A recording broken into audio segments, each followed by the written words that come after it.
George Kimani and life coach Destiny, Grace Destiny. Karibu nikuite jina ingine.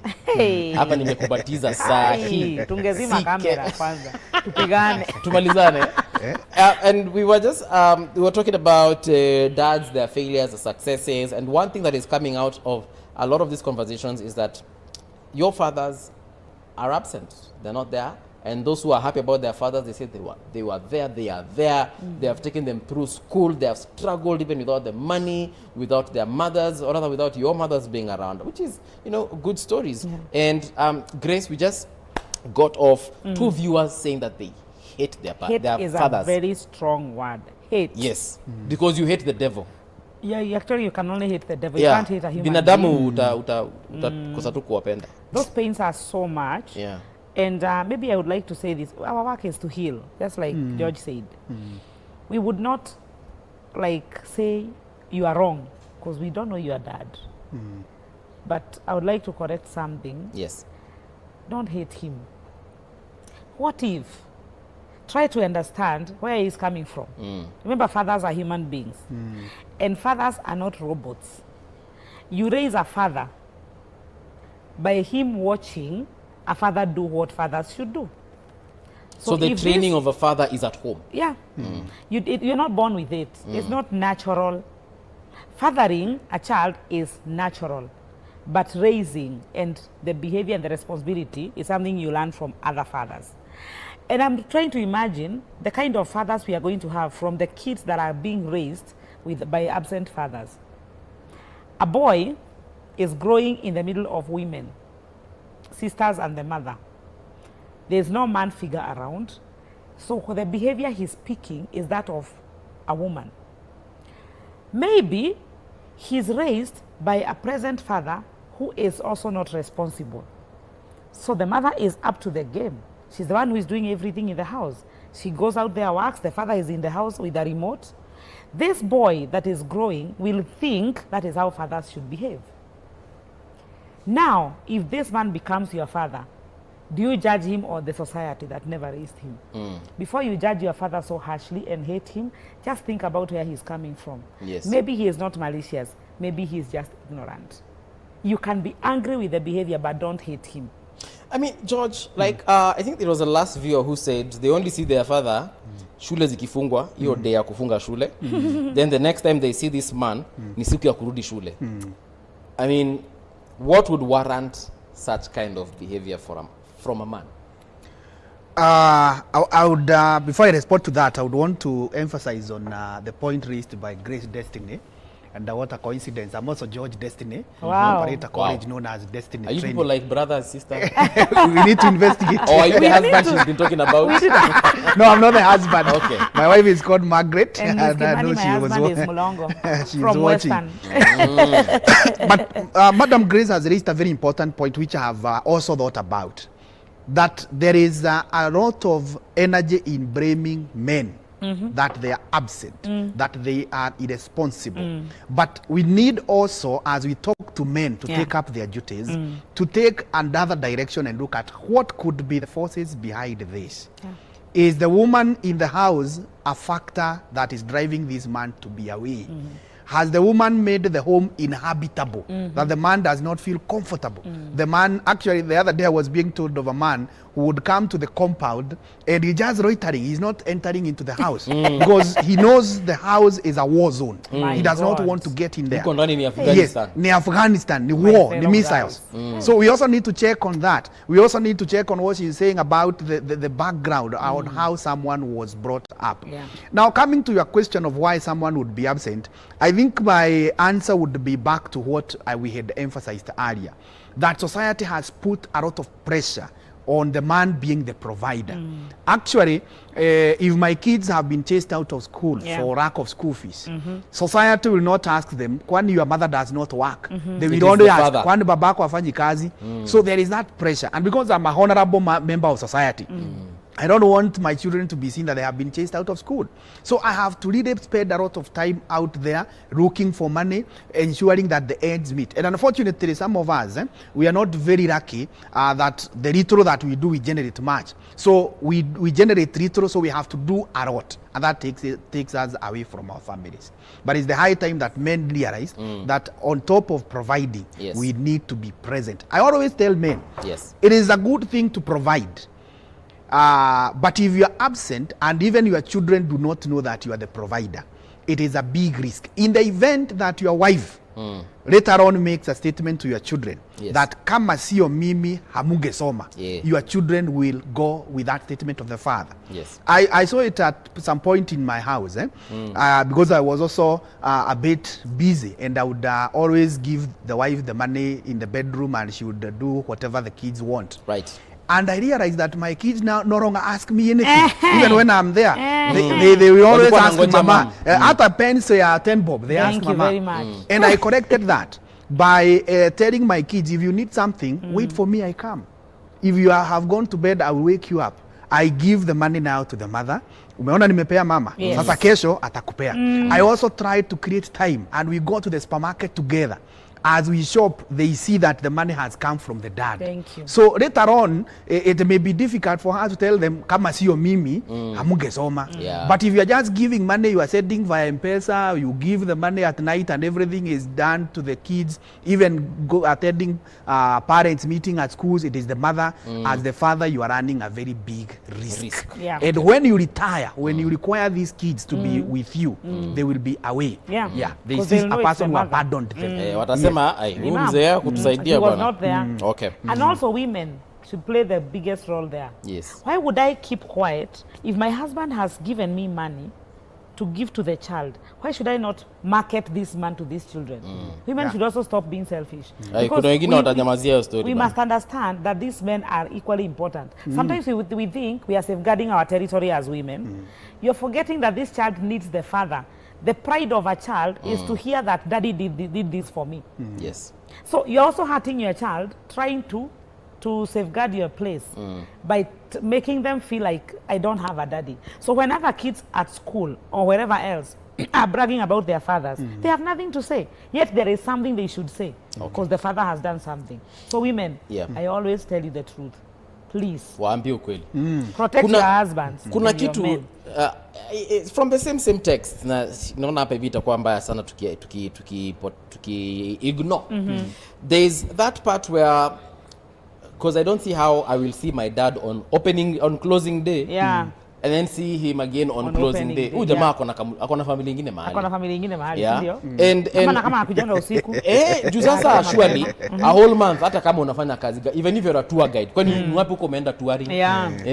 So maybe in Sulibebe that tuende. context, if he, kama vile umesema, if he has another family somewhere, he should bring them on the table, Yes. all of them. Yes. Tujuane. Because I don't see how I see you on say July 1st. Yeah. This is just an example. Yes. July 1st. Then the next time I'm seeing you is July 30th. Yes. When or Going August back. 1st when Yeah. I'm going to school. Surely. Kuna mahali But I yuko. think, Paul, we also need to appreciate there are some jobs whose nature require the dad to be away. Yeah. For Like a whole 30 days. Yes. So yes. I'm seeing you basically in a whole year of 12 months. Yes, I'm yes. seeing you 12 times a year. Just They are like- guys. Actually, not even 12 times because for 3 months when I'm in school I don't see you. Yeah. So I'm seeing you 3 times a year. There are guys who maybe, for example, the family is in Murang'a, Yeah. Okay. where I come from, and he has a job in Mombasa. Yes. And this job does not pay him much. He may not afford to keep on traveling. And even also above not earning much, the demands at the workplace, he's not frequently released. Maybe he's only given 1 day off One on day Sunday. off, yeah. Now that one Sunday is not enough for him to travel from Mombasa all the way to Murang'a and Yeah. back. Yeah. And he cannot even afford a flight. Yes. So we must also, as we discuss that, appreciate Yes. there are some jobs which require the dad to be away. But now the problem would be if it is a prolonged period, 1 year, 2 years down the line. Let me say That's this. now the Mi- problem. I think I'm mimi liking George aki yote niseme kama baba na pia kama mtoto wa mtu. Sema. If you know that holiday season, see government inatoanga calendar. even you go to your boss umwambie watoto wangu wamekuwa shule from January they are coming back in April, give me 1 week off. That is because you know the truth. There are people who don't even understand that their children need them. Some Me, of I will them- go to my boss if it's in Mombasa. Yeah. I'm working in a factory huko tuna refine oil. I will Yes. tell them, by the way, January to March I will be here. Yeah. But the first 2 weeks of April I have to go mimi home. jua niko home. What I would That is add to that, unintentional what I would add father. to that, Yeah. because you must also appreciate there are some employers who cannot entertain anything like that. Yeah. They will tell you, we never employed a father here. Yeah. We employed an employee. So you do your jobs. You are fatherly roles, Imagine. none of our business. But Later, even if you you are at father in night. that context, Yeah. you can bridge that by organizing for your children now to come to Mombasa. Exactly. When they have Where closed you are. schools, pay for them to come down to Wakuja Mombasa. wakaenda You wewe. spend, Moja yes, mazini Even if you yes, stay you in spend a- with them. even if Yes. you are staying in a 10 by 10 Yes, room, yes. come and squeeze Nyinyi them. Come wote and hapo. squeeze there. Hapo. Wengine walale chini, wengine walale kwa kitanda. Exactly. Yes, at least make some effort that can be seen. But if for a whole year you have not made an effort, Yeah. now that means there is a problem. Also, Yes. there's another factor that I didn't want to forget. That's why I'm shouting, trying to create this. No, shout. Usijali hiyo microphone kuna mali tuna reduce volume. I'm trying to say this. Can we also be open to our children like human beings? Yes. Because I'm imagining this child or this grown up who is complaining, it means hajai explainiwa. There has never been an explanation as to why your father is not here. So can you talk to your children like they are people? Talk to them and tell them, ninaenda, unakuta like a father leaves the house. The wife knows, ameenda job wiki mbili, Uganda, wherever. Watoto hawana clue. Ona dadi hajakuja leo jioni, kesho hajakuja. Nobody is explaining to them. Madhe hajawaambia, madhe hajasema. Yes, you as a woman, you always feel like you need your husband to tell you when he's leaving and for how long he'll be away. But you don't even also take time to talk to your children and tell them daddy will not be around. So the kids are hurting inside. They're not asking questions because they can't question where their father is. But someone should be responsible enough to talk to them and tell them daddy is not around for the next 2 weeks. He has gone to work. Or he can also tell them I won't be around for the next 2 weeks. I'll be traveling. Please be friends with your children. Sometimes we are like military officers to our kids. We not explain to them. Don't ask, don't tell. Yes, even in provision. Sometimes a child comes to you and anataka, tuseme anataka 500 na uko na 200. Instead of explaining to this child, what and what do you need? I need these 5 things. I can't afford the 5 because I have money enough for the 3 things. When I get more money, I'll buy the other 2. Unamwambianga nitoa wapi pesa? The child hajui uko nazo. Unadhani pesa hamna. zinachimbangwa? It's called Exactly. defense. In psychology, we call it defense mechanism. Defense mechanism. And then you leave the house and you come home drunk. Hey! Na maybe uko nje Hata umebaiwa pombe. umenunuliwa pombe. Eh. But because you are not humble enough to explain to your child like sikatai, I know it's my responsibility, but I can't afford for now. So let's push it to another time. The child remains knowing, ndio maana they are saying they hate. Because maybe the way you push them away, it's also a sign that you also don't love them. Because some children feel like they are burdens to their parents. Hebu tuangalie feedback kidogo. Najua kuna wadau wametuandikia arafa. Good morning. My dad has always been more than a blessing throughout my life, materially and emotionally. Guidance in every aspect, also very important at the moment. Mr. George Kimani, who happens to be my cousin, has been so supportive of me as I'm pursuing my CPA in Destiny Institute, where he lectures. I'm really grateful for him. Nice. Wow. Thank you. Nice. George, your family is watching, eh? Yes, yes. Hello, Movi. I have a kid, 6 months now, but what hurts me a lot is that the baby daddy doesn't give his presents to my son. His provision to the son is when he feels like providing. I gave birth at my mom's house after the baby daddy told my mom he is not willing to buy things in the house. He is a working man, but what he does is all total lies and not caring about the son. I was raised without the presence of a dad, and sometimes it hurts me to see my son taking the same path I went through. I have tried talking to the man, but there is nothing he does. It really pains me and gives me stress anytime I see my son. Please help. What should I do? Okay. George, I hope umeshika hiyo. Yeah. Oh, daddy, my hero, despite you left, your good guidance and needs brought us, your children, this far. You took us through education and careers. You are never tired of your 8 children in any situation. You made you're made to succeed in life. Wow. We still miss your wonderful responsibilities of a caring father, even when we were grown-up adults. In heaven, you are still our guiding angel. Wow. Continue resting in peace, Daddy. Shalom. Wow. I have one last one. Felix, watching live from Chuka University. Hey, 24, the show is lit. Our guests today are dope.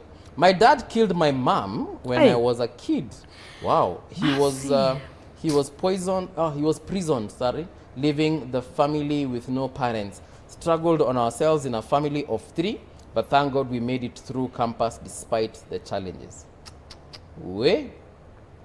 You know, these stories we actually see on TV. Watu wameenda Yeah. wamefungwa kamiti. Now imagine it, Some of it the affects the situations, kids. Yes. Sorry for that. And of course, they're doing pretty well regardless of their challenges. Yeah. But that particular viewer who, you know, has texted and they're asking what to do, they're seeing their child probably taking the same path because 6 months, baba hayuko, anaishi na mama yake. Hii ni drama.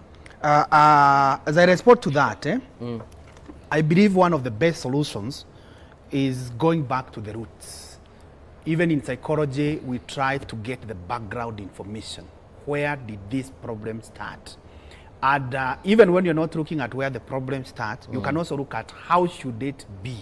And as I had alluded earlier, if you look at the Bible, you can see the godly perspective or the concept is that a family should have a father and a mother. And there are very many biblical roles that a dad should play.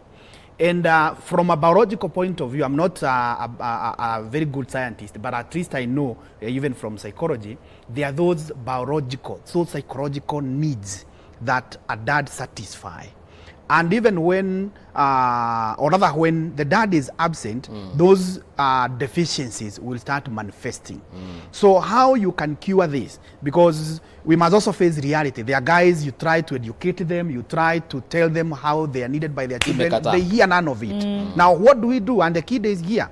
The remedy to our viewer, I would suggest, it is good you look for a father figure.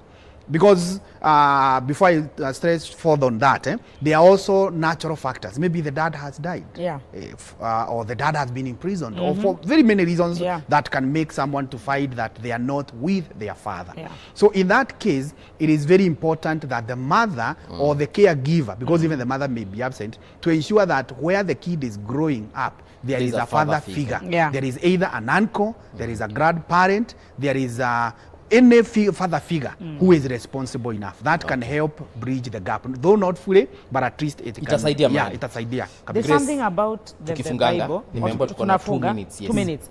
In the Bible, Jesus was born by Mary out of the Holy Spirit. Yes. Meaning he didn't have a biological father. Physical father. But because it's so important to have a father figure, God made sure there was Joseph in the life of Yes. Mary and Jesus. And actually it's from Joseph that Jesus got his lineage. The lineage of Judah The and the tribe identity, of yes. Judah and the lineage of David. Right. That is how important a father figure is. And I want to appreciate the fathers who take the place of the absent fathers, absent biological fathers. Like you marry a woman with kids and you take care of those children like As your though own they're your children own. and you make them have that warmth. I would like to say this. I said this as I was starting.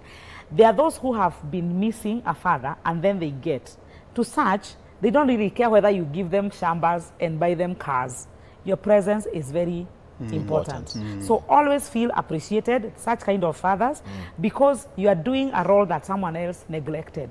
And there's a blessing for you, there's a place for you in heaven for such a thing. How do we get in touch with you, Grace? In touch with me. We have finished the show. Tunafunga tu sahi. Ala, hiyo masaa Hii imesonga. kamera inaenda kwingine. Asante.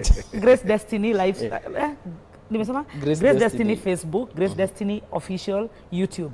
Then my number is 0724 537 530. 0724 537 530. If you call, I don't pick, just send a message and I'm going to respond. Okay. And I live in Naivasha, but I can go anywhere else in the Haijalishi. world. In the Yes. world. In the world. Even Russia. Everywhere, even Ukraine. George Kimani, how can we get in touch with you? Probably even come to Destiny Institute. Yes, and as I finish up, I want to challenge my fellow men. Become leaders in your house. That is a God-given role, and no one should take it away from you. I'm available at the Bazaar Plaza. We operate a college known as Destiny Technical Training Institute, where we train accountants. We are also in the business of shaping people and creating healing in their lives. I'm also a deacon in our Pefa Church, Donholm, and my number is 0720 322 961. 0720 322 961. Thank you so much for hosting me. Karibu tena sana. I feel like this conversation is not done. Yeah. We probably need to revisit hapo kwanza kwa baby mamas, baby daddies. Hapo ndio kuna shida. Sana. So we'll tell you definitely when that conversation is happening. Tomorrow is a Friday, guys. Na kutakuwa kumoto hapa studio, kutakuwa na chef Manenos, kutakuwa na DJ na wasanii. Na kutakuwa na msanii specialist. Sitaki kumsema nani saizi, but tomorrow if you tune in, you'll get to meet this particular person. Until that time, hasta la vista.